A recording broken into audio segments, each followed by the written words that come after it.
Bon dia, som la Clàudia, la Berta i la Lorena. I avui ens han inventat els diftons. I què és això? Que no ho sabeu? No ho sabem. Ai, mare, doncs els diftons són la unió de dues vocals juntes a la mateixa síl·laba. Ai, ara sí. Normal, si us ho he dit jo.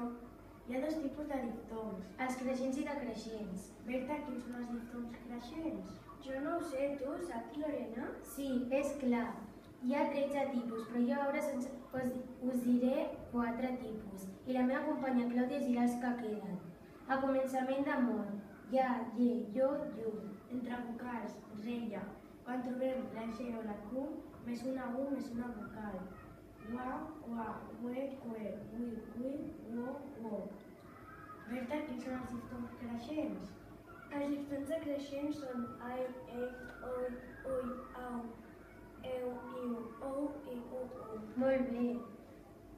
Ara us explicarem els iats.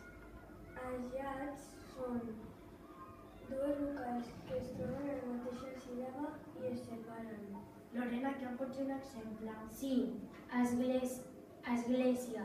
Es separen les síl·labes següents. Església. Farmàcia, que es separa les síl·labes següents. Farmàcia. Història, que es separen les síl·labes següents. Història.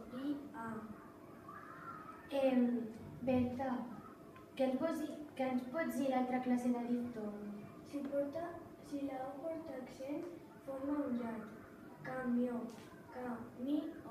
Fins aquí La nostra explicació Sobre els iats i els diftongs.